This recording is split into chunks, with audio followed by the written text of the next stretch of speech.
श्री स्वामी समर्थ स्वामी म्हणतात, बोलताना शब्दामध्ये धार नाही तर आधार पासला पाहिजे.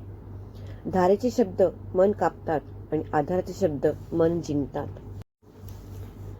श्री स्वामी समर्थ स्वामी म्हणतात, बोलताना शब्दामध्ये धार नाही तर आधार पासला पाहिजे.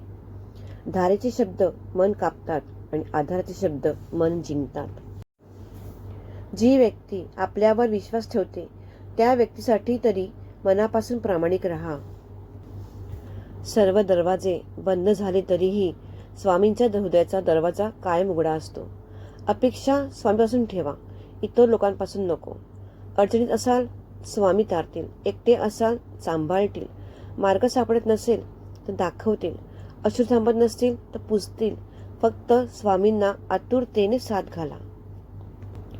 दुःखी माणसाला मदत करण्यासाठी लांबवलेला एक हात प्रार्थनेसाठी जोडलेल्या 2 हातापेक्षा अधिक उपयुक्त आहे. स्वामींकडे तुमचा भार कमी व्हावा यासाठी प्रार्थना करू नका, तर तो भार पेलून नेण्यास तुमचे खांदे मजबूत व्हावे असे प्रार्थना करा. एकदा असंच बाळप्पांनी स्वामींना विचारलं, स्वामी, आम्ही तुमच्या नामाचा जप करतो, तुम्ही कोणता जप करता, कोणाचा जप करता? श्री स्वामी फक्त एक वाक्य सांगतात, तो माझा जप करतो, त्याला मी जपतो. म्हणूनच घराघरातून जास्तीत जास्त सांधिक जप झाला पाहिजे.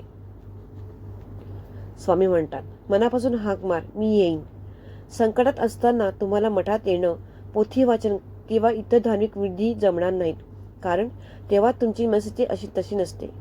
त्या वेळेत आणखीन दुःखी राहण्यापेक्षा जाता येता उठता बसता कोणत्याही अवस्थेत कोणत्याही ठिकाणी फक्त माझे नामस्मरण करीत राहा, मी सोबत असेन. समस्या कोणतीही असू देत, तार्किकदृष्ट्या तरीही तिथे समाधान दिसत नसेल, तरीही जिथे तर्क संपतो तिथे अतर्क्य अवधूत स्वामी रायाची सत्ता होते. हे समजून घेऊन आपल्या अतिशय श्रद्धेने आपले प्रयत्न प्रामाणिकपणे करत राहायचे. बघा, निश्चित समस्या तुटते आणि आपले मन स्वामींच्या प्रती धन्यवादाच्या भावनेने ओतप्रत होऊन जाते. बोला, श्री स्वामी समर्थ.